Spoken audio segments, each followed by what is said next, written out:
Graça e paz, bom dia, Deus abençoe a todos. Estamos de volta com a carta do apóstolo Paulo, a primeira carta do apóstolo Paulo aos Coríntios. E chegamos ao capítulo 12, ao 12º capítulo. Primeiro vamos ler aqui alguns versículos para depois falarmos alguma coisa a respeito.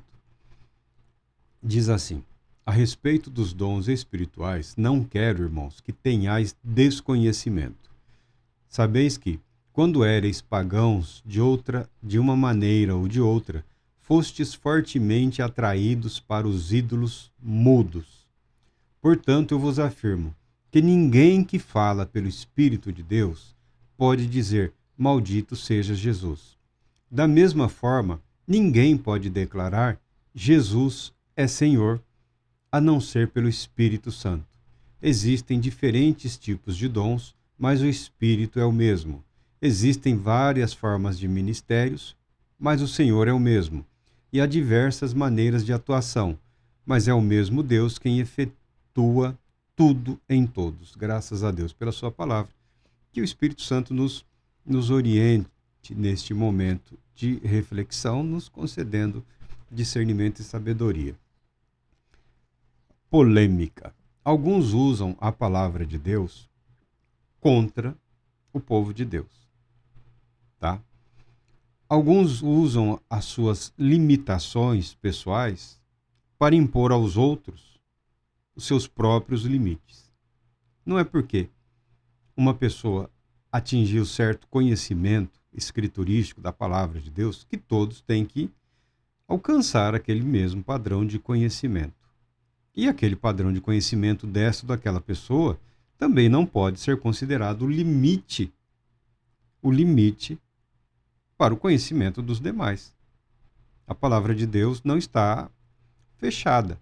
A palavra de Deus está aberta. O Espírito de Deus está atuando, concedendo sabedoria, discernimento, direcionando as pessoas à verdade, que é Cristo Jesus. Nisso, o apóstolo Paulo, nessa longa carta à igreja de Corinto, uma carta que ele escreveu tendo em vista a quantidade expressiva de problemas e de dificuldades que essa igreja enfrentava, imoralidade, facções, né, sectarismo, toda sorte de problemas que qualquer instituição humana apresenta, que o apóstolo Paulo entende pela sabedoria de Deus, guiado pelo Espírito de Deus, que não é conveniente a igreja, como corpo de Cristo, permitir que se alastre essa série de dificuldades, de obstáculos, né? A frieza em relação ao Espírito Santo, a indiferença em relação à verdade, o comodismo no que diz respeito à santidade ou ao evangelismo. Tudo isso o apóstolo Paulo aborda nesta carta aqui. O que acontece hoje, em alguns momentos, e através de algumas pessoas, que alguns se julgam o limite. Ele nunca teve uma experiência que possa ser descrita como uma experiência pentecostal ou carismática, ou uma renovação espiritual ou algo do gênero. A pessoa tem dificuldades com dons espirituais, porque é apaixonado pelo próprio cérebro, tem uma obsessão pela maneira de pensar elaborada, que foi construída através dos anos, com muito estudo, com muita dedicação, com muito empenho, coisa que nós respeitamos, mas isso não é o limite. Não é porque aquele pastor ou aquele outro, muito embora bons pregadores do Evangelho de Cristo Jesus, comprometidos com a santidade, comprometidos com a justificação pela fé, comprometidos com missões, né, com a pregação do Evangelho a toda a criatura, mas ninguém deu a eles o direito de impor as suas convicções sobre as demais pessoas. Se ele nunca teve uma experiência desse tipo, isso é um problema dele com Deus, é um assunto dele com o Espírito Santo. Mas também ele não pode ser julgado por aqueles que a tiveram, né? Não temos o direito de julgar ninguém. Não temos o direito de de condicionar a vida deste ou daquele ministro a algo que nós consideramos ou não essencial. Mas também não podemos dar o direito àquela pessoa de impor a sua vida aos outros. Se a pessoa, se Deus não concedeu a ele essas manifestações, como estão aqui nas Escrituras, isso é algo que essa pessoa deve tratar com Deus. Se for interessante para ele, se for interessante para o ministério dele, a verdade sempre virá à tona. A verdade vem à tona, porque a fé cristã não é uma questão de memória doutrinária, não é uma questão só de convicção doutrinária. A vida cristã, ela é vida, ela é vivida. Ela se expressa no dia a dia, e também no culto, e também nas liturgias. Corinto.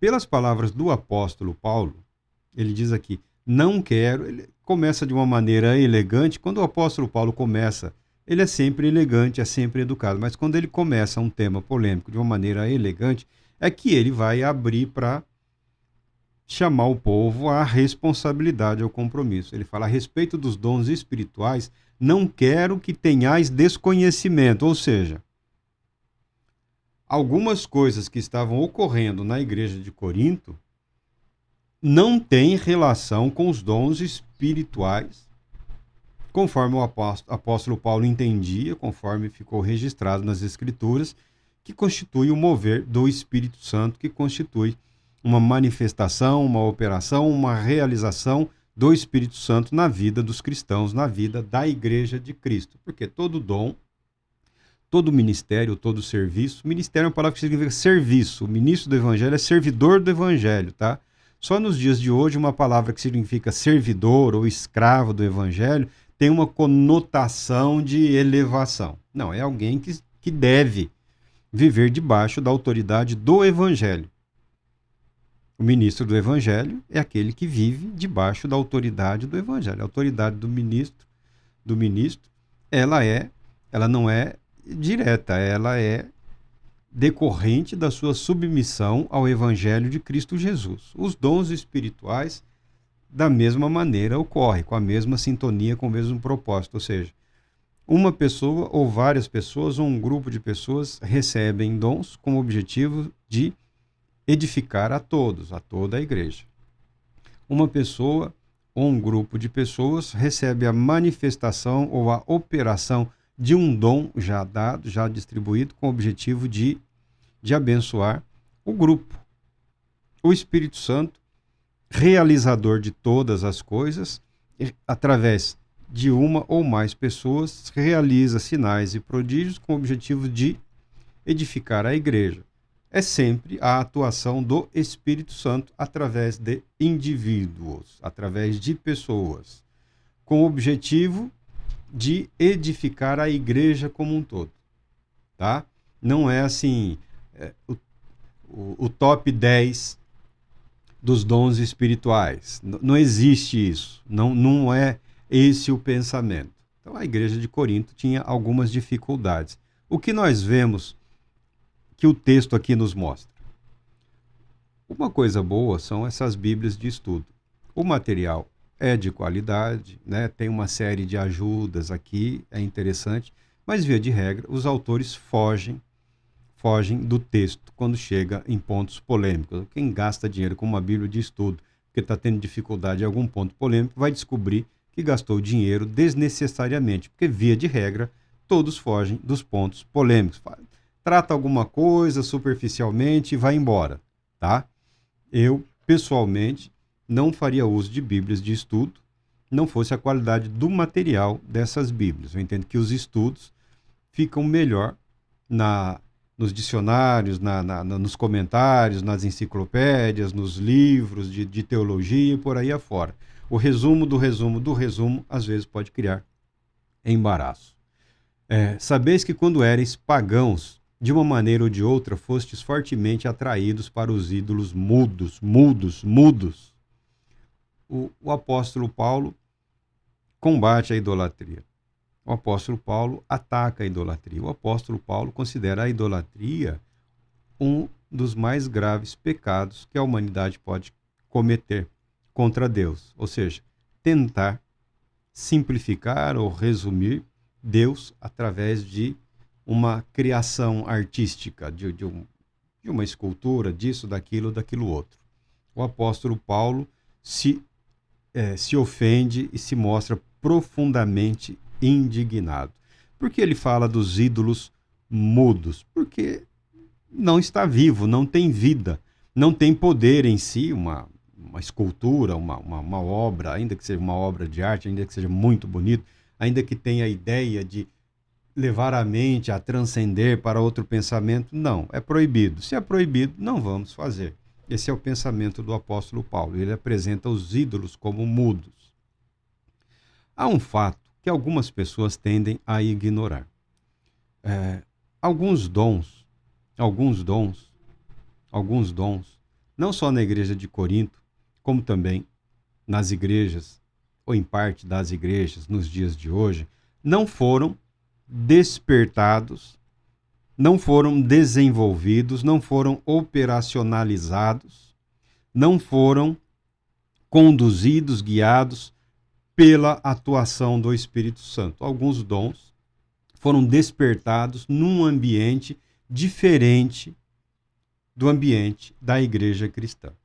E algumas pessoas, quando foram para a igreja, quando se converteram a Cristo Jesus, por algum motivo, não passaram pelo devido processo de discipulado, não passaram pela devida despaganização. Mas abandonamos as imagens de escultura, mas no coração ainda guardavam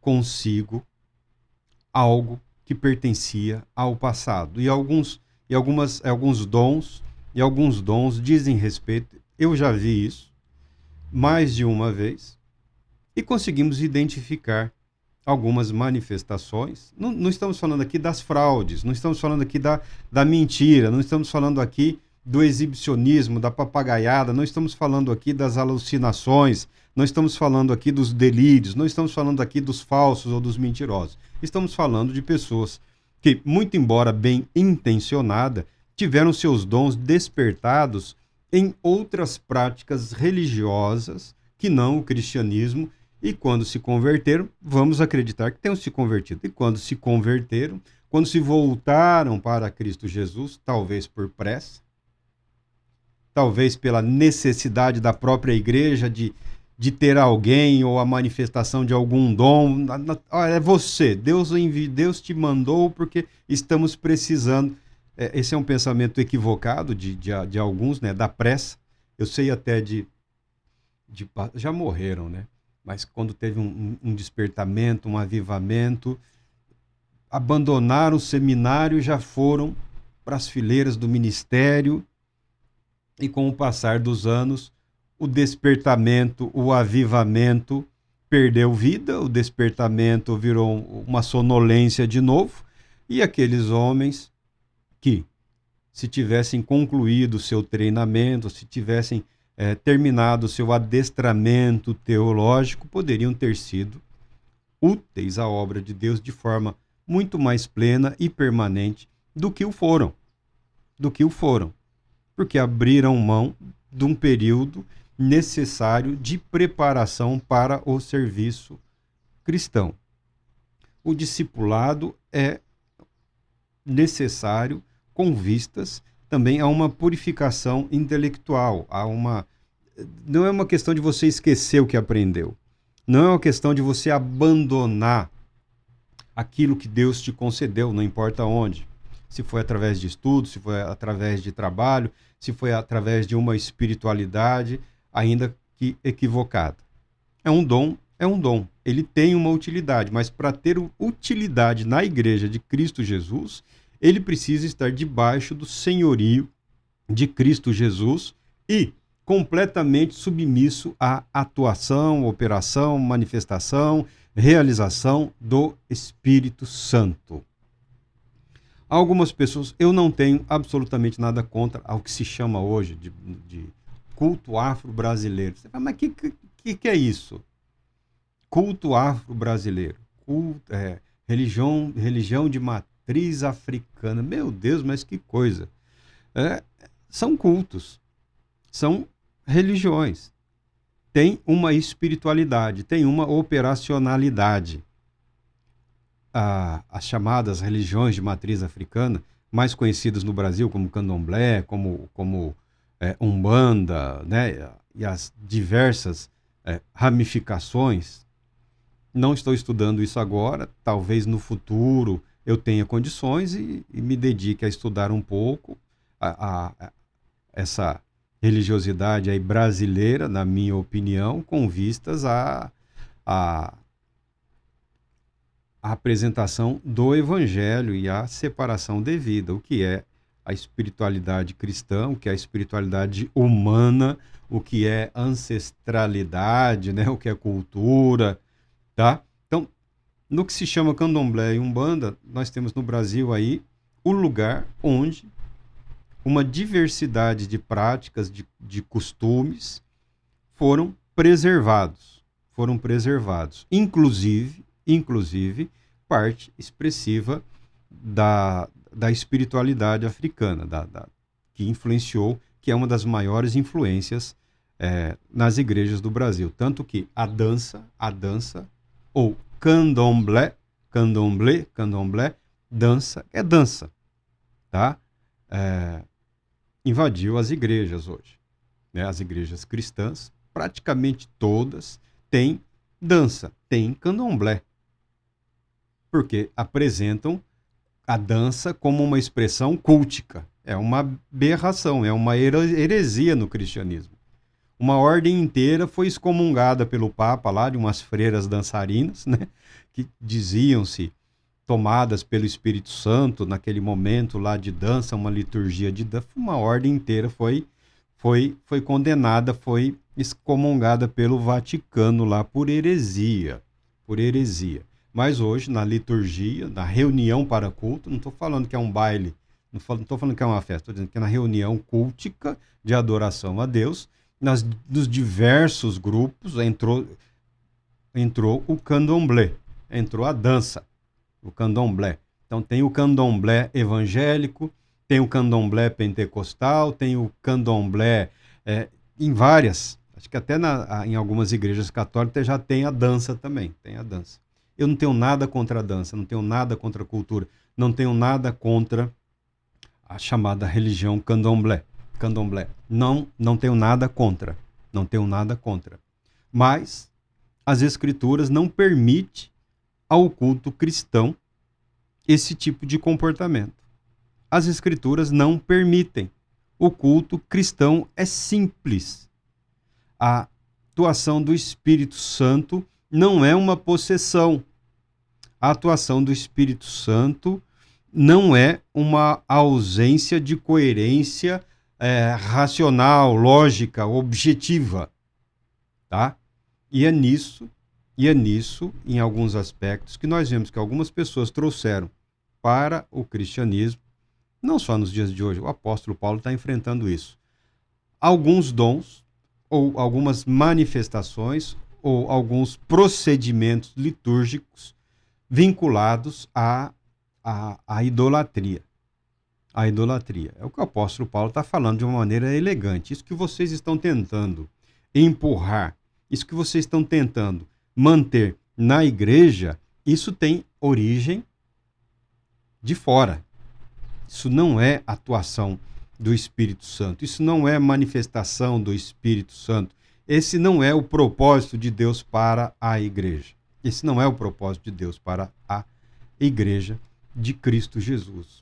E ele fala dos ídolos mudos. Por quê? Por trás da idolatria há uma forte pressão espiritual. Há uma espiritualidade. Há uma conotação psíquica, emocional. Cria-se um vínculo. Há um mover de forças que mantém as pessoas naquele procedimento contrário às Escrituras. E o apóstolo Paulo está deixando claro isso. Esse comportamento que estavam tentando impor na igreja, especialmente em Corinto ali, era algo alienígena, algo que não tinha sua origem nas escrituras, não tinha fundamento escriturístico, não tinha fundamento, não tinha base na palavra de Deus, nem na atuação do Espírito Santo. Nós vimos algumas pessoas, nós reconhecemos ao longo dos anos, aprendemos a reconhecer alguns procedimentos, algumas práticas, né? Falamos já dos enganadores, disso, daquilo.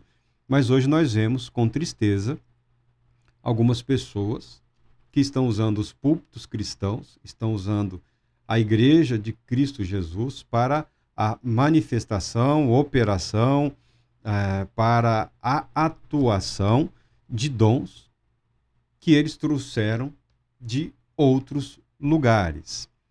Se assemelham até certo ponto aos dons do Espírito Santo, se assemelham até certo ponto, mas, tristemente, eles dizem respeito a um período em que a mente daquela pessoa, em que a consciência daquela pessoa, em que toda a espiritualidade daquela pessoa estava comprometida com a idolatria.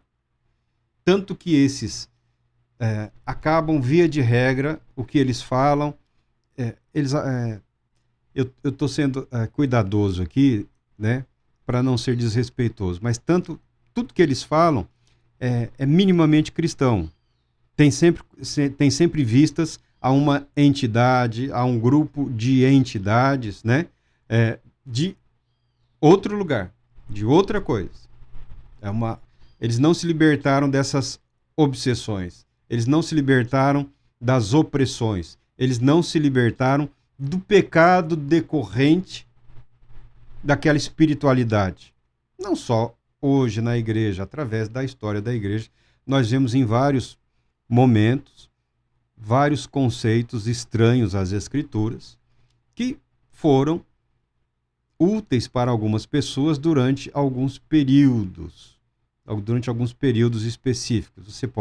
Você percebe isso quando você lê, quando você estuda, quando você lê os ensinamentos de uma ou de outra pessoa, você percebe, é estranho isso. Aí você vai procurar, você descobre, isso é um movimento na Europa que não era um movimento cristão, era outra coisa que acabou invadindo a igreja. A história da igreja é essa. Lutar para permanecer em Cristo e também educar o povo, discipular o povo e purificar a igreja do que a contamina. O pecado invade a igreja de muitas maneiras. Dons espirituais é uma das maneiras, é um dos modos, é uma das ferramentas muito utilizadas hoje por mecanismos não cristãos para invadir a igreja de Cristo, e ensinar doutrinas que a Bíblia chama doutrinas de demônios. Porque essas pessoas também, você perceberá que são obcecadas, né? Tudo, elas só enxergam demônios, elas só reconhecem demônios, elas só compreendem a operação e a manifestação demoníaca. Se você resumir, essa pessoa cultua demônios. E o apóstolo Paulo, ele é taxativo. Ninguém que é cheio do Espírito Santo prega contra Jesus Cristo, fala contra Jesus Cristo, tira Jesus Cristo de cena. Há uma espiritualidade aí que invadiu a igreja que deixa Jesus Cristo de lado. Em nome dessa espiritualidade, coloca o Espírito Santo numa situação constrangedora, situação essa que o Espírito Santo nunca pretendeu ocupar e não ocupa, porque o ministério do Espírito Santo é através da palavra, é através da regeneração e tem o objetivo de glorificar a Cristo Jesus. O Espírito Santo não se autoglorifica, ele glorifica a Cristo Jesus. Ele conduz a humanidade à salvação que há única e exclusivamente em Cristo Jesus. Jesus apresenta o Espírito Santo como um substituto presente. Eis que não vos deixarei só, vocês nunca estarão sós. O meu Espírito, ou o Espírito que eu rogarei o Pai e ele enviará para vocês, que o Pai e eu enviaremos para vocês, né, procedente do Pai, procedente do Filho, o Espírito Santo, estará para sempre convosco, mantendo nas nossas mentes e corações Cristo vivo, expressando para as nossas vidas e através das nossas vidas a presença e a vida de Cristo Jesus. Essa verdade, uma espiritualidade que diminui Jesus Cristo, não é cristã. Uma espiritualidade que não exalta, que não glorifica Jesus Cristo, não é cristã. Tá? E o apóstolo Paulo fala aqui: ninguém que fala pelo Espírito Santo vai dizer maldito seja Jesus, ou seja, diminuirá a glória pertencente a Cristo Jesus. Da mesma forma, ninguém pode falar que Jesus Cristo é Senhor. Senhor aqui, está em letras maiúsculas, Senhor aqui é a mesma palavra, a mesma expressão usada no Antigo Testamento para referir-se a Deus. Ninguém pode declarar Jesus é Senhor, Jesus é soberano, Jesus é a palavra viva, a não ser pelo Espírito Santo. Por quê? A exigência da igreja, a exigência da natureza, caráter e propósito da igreja é uma total dependência da atuação do próprio Deus, através do Espírito Santo, do próprio Cristo Jesus, através do Espírito Santo. É aquele que regenera, é aquele que dá vida, é aquele que alimenta, é aquele que edifica, é aquele que fortalece, é aquele que conduz à maturidade em Cristo Jesus. O Espírito Santo é fundamental, sim. Os dons do Espírito Santo são? Os dons do Espírito Santo são o que são? Dons com propósito específico. Não são adornos. Não são adornos para a vida. Não é algo a ser exibido. Não é como o brinco, não é como não é algo a ser exibido. São como que ferramentas, instrumentos de outra ordem, de ordem espiritual, com vistas à edificação para a igreja. Dons não são garantias de salvação, não conduzem ninguém à salvação. Tá? Dons espirituais não têm esse poder, não têm esse propósito, não têm essa finalidade. Dons espirituais são dons temporais, dizem respeito ao presente período. Não tem na eternidade ninguém profetizando, não tem na eternidade ninguém curando. Não existe essa manifestação de dons espirituais na eternidade, tá bom? Na eternidade, em Cristo Jesus, com Cristo Jesus, a revelação plena e completa de Deus ofusca, torna desnecessário qualquer manifestação dessa natureza e dessa ordem, porque o próprio Senhor reinará, aquele que nos deu nova vida, vida eterna, estará conosco. Então, é preciso, é importante colocar as coisas no seu devido lugar. O apóstolo Paulo, na minha opinião, reconhece sim, não só a possibilidade, mas também reconhece a atuação na igreja de Corinto de manifestações que são oriundas do período do paganismo, que estavam tentando empurrar para a igreja de Cristo Jesus, ou seja, mais um grupo, o grupo daqueles capacitados, né? Mais um grupo, mais uma facção daqueles que tinham dons. Não pense você que no mundo antigo, como no atual, nas religiões antigas, tal qual nas religiões atuais, não existiam manifestações de dons chamados espirituais, tá? Existiam sim. Mas não eram. Existiam dons espirituais, existiam profetas no mundo antigo, não só em Israel, mas fora de Israel havia também religiões que tinham seus profetas, que tinham seus missionários, que tinham seus sacerdotes, que tinham seus cultos, que tinham as suas mistificações ou as suas operações de ordem espirituais com objetivos de obter de obter a cura, de obter conhecimento do futuro, de obter um relacionamento próximo ou íntimo com aquelas entidades, com aqueles seres espirituais. Não tenha essa ilusão. O que se espera de uma pessoa quando ela se converte a Cristo Jesus é que ela esteja disposta a submeter a sua vida ao escrutínio do Espírito Santo, a uma análise. E ela também deve se autoavaliar e buscar em si mesmo o que não é procedente, da fé em Cristo Jesus e precisa ser abandonado.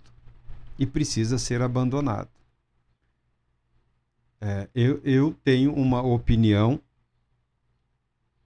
um tanto quanto dura no que diz respeito a isso. Não é porque funcionou, não é porque funciona que é verdade. O brilho de uma joia falsa, às vezes, é muito mais intenso do que o da verdadeira, tá? E esse brilho intenso pode tornar-se em trevas. E, via de regra, transforma a vida do indivíduo em trevas. É um espacinho egoísta no coração, isso eu não vou largar, isso foi Deus que me deu, não importa onde, não importa quando, e aquilo não está sendo utilizado da maneira correta para a obra de Deus e é um espacinho para atuação, sim, satânica, para atuação demoníaca. É um espaço para a atuação do espírito do erro que atua nos filhos da desobediência. Se você acha que recebeu um dom em algum lugar e agora você quer servir a Cristo, você deve servir a Cristo com as armas que Cristo tem para você, para a sua vida. Se Ele quiser que você renuncie a algum dom, a alguma capacidade, faça isso por amor à sua alma eterna, sabendo que Deus sempre tem muito mais. Como o cristão foi feito nova criatura, nova criação em Cristo Jesus, se for útil ao Todo-Poderoso, ele pode sim utilizar esse dom. Vou falar em dons naturais. É possível, ele pode. Mas Deus tem sempre algo mais. Esse poder renovador, esse poder restaurador, que tem o propósito único e exclusivo de glorificar a Deus através da fé em Cristo Jesus, se manifesta de forma mais clara e plena pela atuação soberana e graciosa do Espírito Santo de Deus. Deus Todo-Poderoso te abençoe, te proteja e te conceda paz, muita paz.